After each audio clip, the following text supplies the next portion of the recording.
मुख्तार अंसारी का कभी जेल में साम्राज्य चलता था। जेल में हार्ट अटैक आया और मुख्तार अंसारी की मौत हो गई। लेकिन जेल में साम्राज्य कैसा था, ये उन जेलर की जुबानी सुनिए जिन्होंने कभी मुख्तार अंसारी का वो रौद्र रूप देखा था। हमारे साथ शिव कुमार अवस्थी हैं।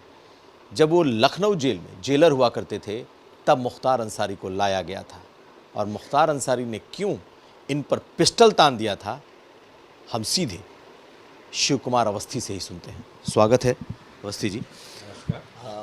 देखिए ऐसा है कि मैं यहाँ पर लखनऊ डिस्ट्रिक्ट जेल पर 2002 से 2003 में लगभग 10 महीने के पीरियड में मैं रहा था यहाँ पर। और उस दौर में मुख्तार अंसारी यहाँ पर लाया गया था दिल्ली से। एक्चुअल में मुख्तार अंसारी बड़ा चर्चित पर्सनालिटी था। मेरा होम डिस्ट्रिक्ट लखनऊ होते हुए भी मुझको यहाँ तैनात किया गया, क्योंकि मेरी इच्छा भी कुछ अलग थी अपने में। इन्होंने जेल में जिस समय आए थे, जिस समय एंट्रेंस लिया तो इनकी मैंने तलाशी करवाई। उस पर भी ये काफ़ी बिगड़े कि आज तक किसी की हिम्मत नहीं पड़ी मुझसे मेरी तलाशी कराने की, और आप मेरी तलाशी करा रहे हैं। मैंने कहा भाई मैं जेलर हूँ, तलाशी कराऊंगा, वो बात तो ख़त्म हो गई। एक दिन एक आदमी उनका आया जेल पर उनसे मिलने के लिए। चूँकि अननोन पर्सन था तो मैंने वैसे उसको परमिट करने के लिए रोक दिया। मैंने कहा नहीं, ऐसे नहीं जाने दूंगा। मैं क्या जानूं भाई, क्योंकि हमें भी सिक्योरिटी के मेजर से ये देखना पड़ता है कि ये चिन्हित माफिया ऐसे हैं कि इनके साथ कोई भी दुर्घटना घटित हो सकती है। हमको तो अलर्ट इसमें भी रहना है। जब इसको रोक दिया गया और खबर गई इनके पास कि वो साहब आपका आदमी जो है रोक दिया, एक्चुअल में वो व्यक्ति जो था वो पिस्टल लेके आया था। इन्होंने पिस्टल मंगाई थी उसके माध्यम से, और स्वाभाविक है कि तलाशी होने पर वो चीज़ पकड़ी जा सकती थी। ये अलर्ट थे। इनको जैसे ही खबर लगी, ये गेट पर मेरे पास आए, ऑफिस में आए। इन्होंने कहा कि मेरा आदमी आपने रोक दिया। मैंने कहा नहीं, मैं ले लेता हूँ, आप बताइए तो ये कौन है, क्या है, मैं क्या जानूँ। जब उसको अंदर लेने की बात आई तो मैंने कहा तलाशी इसकी लो। इन्होंने कहा आज तक मेरी तलाशी कौन, हिम्मत पड़ती नहीं किसी की, आप क्या, तुम्हारी क्या हिम्मत है।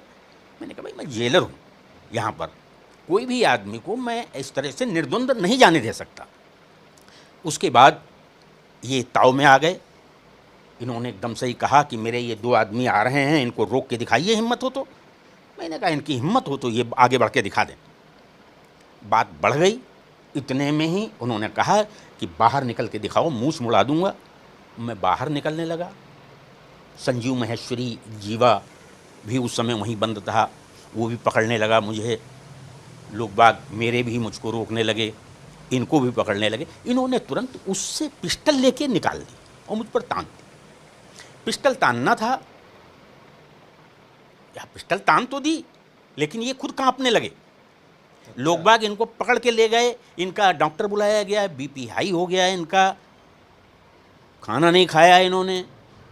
और मैं बाहर निकला और काफ़ी देर बाद तक अकेला ही घूमता रहा। इस तरह की घटना घटी।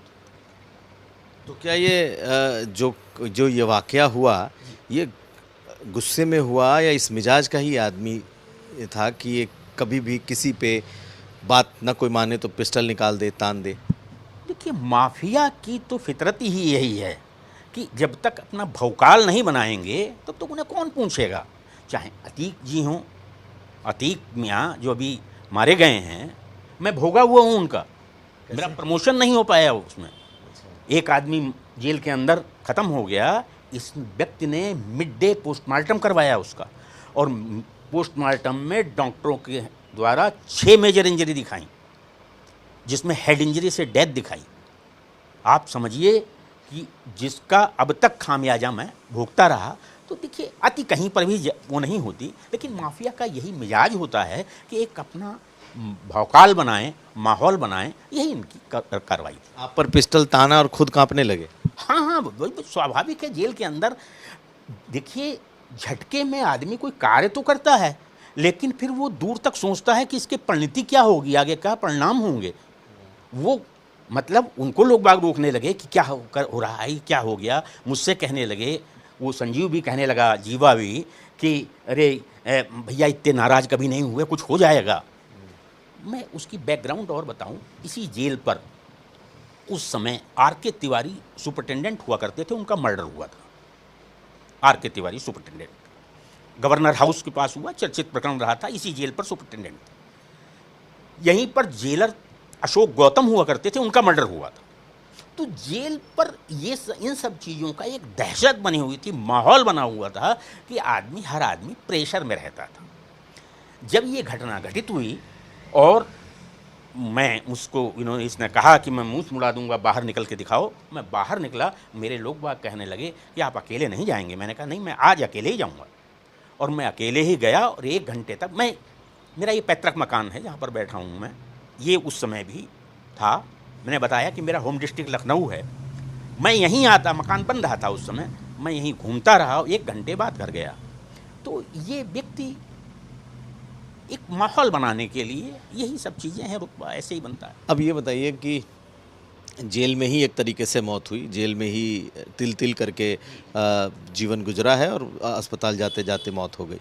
आप इस चीज़ को किस तरीके से देखते हैं? क्या लगता है कि एक दहशत का अंत की शुरुआत है या एक नॉर्मल सी बात? देखिए, इसमें तो कोई शक नहीं है कि जो हम तो हिंदू मैथोलॉजी के मानने वाले हैं, कहना है कि आदमी हंसते हुए कर्म करता है और रोते हुए उसे भोगता है।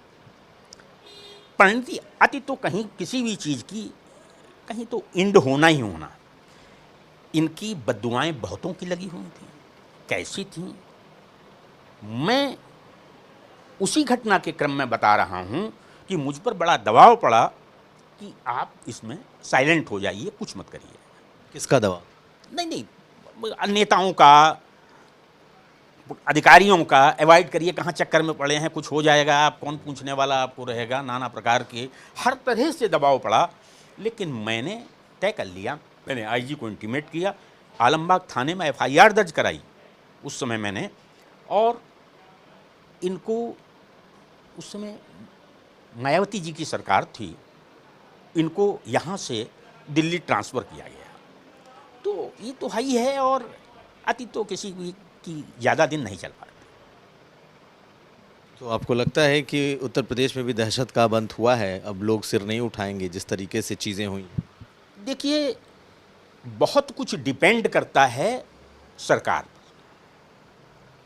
मैं बताता हूँ कि ये 2003 में वाकया मेरे साथ हुआ था।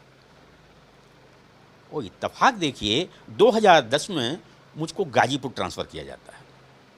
मैंने कहा कि मैंने एफआईआर दर्ज करवा रखी है, मुकदमा चल रहा है, और मुझको कहा गया कि आप जाइए, आपको चुना गया है वहाँ के लिए। अरे मैंने कहा कि मैं ही थोड़ो आदमी हूँ, बहुत विभाग में है। उन्होंने कहा नहीं, आपको ऑर्डर दिया जाता है, आप जाइए, चूँकि मैं नौकरी करनी है।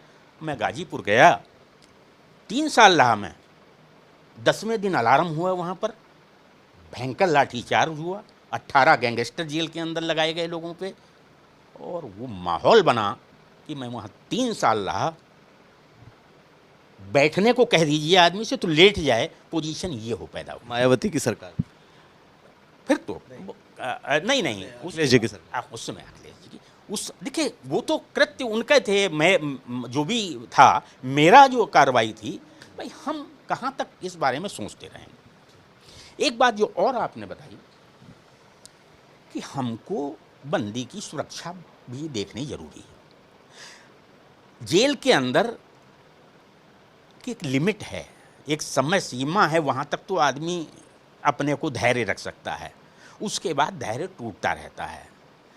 कंटिन्यू मुझको लगता है ये 20 साल से जेल के अंदर है, 1 दिन 2 दिन 20 साल, और 20 साल में भी वो पोजीशन कि अब सजा पड़ने का सिलसिला शुरू हो गया, भविष्य धूमिल दिखाई पड़ने लगा, स्वतः आदमी टूटने लगता है। और हमें ये भी देखना है कि जेल के अंदर यदि किसी व्यक्ति की मृत्यु हो जाती है तो हमारे लिए वो सिरदर्द बन जाता है। हमें ये नहीं है, हम मानवीय दृष्टि। एक चीज़ जानना चाहते हैं, ये परिवार की तरफ से कहा जा रहा है कि उनको जहर दिया गया खाने में, क्या जेल में इस तरीके का संभव है?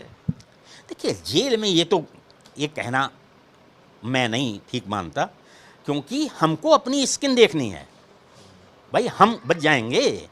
आप पूर्व जेलर है ना, इसलिए मैं जान क्या क्या ये किसी तरीके संभव है कि कोई जाके जेल में उनको जहर दिया है? मैं अपने, देखिए एक बात बताऊं, इनके अंदर इतनी दहशत थी कि यदि हेलीकॉप्टर भी ऊपर से निकलता था तो ये बैरिक के अंदर हो जाया करते थे। अच्छा, इतना खौफ है? यस, इनको इतना खौफ था क्योंकि इन लोगों के दुश्मनों की भी कोई बहुत ज़्यादा दुश्मनी है। पोजीशन ये हर तरह से अपने को सतर्क रखते थे। मैं एक सामान्य, इनको छोड़ दीजिए, मैं सामान्य व्यक्ति अंदर आता है, एक दिन 2 दिन 4 दिन रहता है, फिर वो ऐसा लगने लगता है कि फंस गया मैं तो अब, फिर वो दाएं बाएं तलाश करने लगता है कि कहीं सुसाइड कर लूं, अपना को ख़त्म कर लूं मैं। ये भी तो उसी आदमियों में ही है। हम यानी कि जेल में रहते रहते इतने टूट गए कि अब वाह, बिल्कुल बिल्कुल, अरे भाई स्वाभाविक है, हम लोग जरा से उसमें प्रेशर में आते हैं तो बीपी हाई हो जाता है। 24 साल में इनका कितना, 20 साल में कितना बीपी हाई होगा, कहाँ जाएगा, क्या होगा, ये सोचने वाली बात है। बहुत शुक्रिया बात करने के लिए। Thank you. तो हमारे साथ थे SK अवस्थी, इन्होंने वो पूरी दास्तां सुना दी, कैसे जेल में माफिया किस तरीके से ऑपरेट करता है, किस तरीके से मुख्तार अंसारी ने इन पर पिस्टल ताना और किस तरीके से डर भी गया।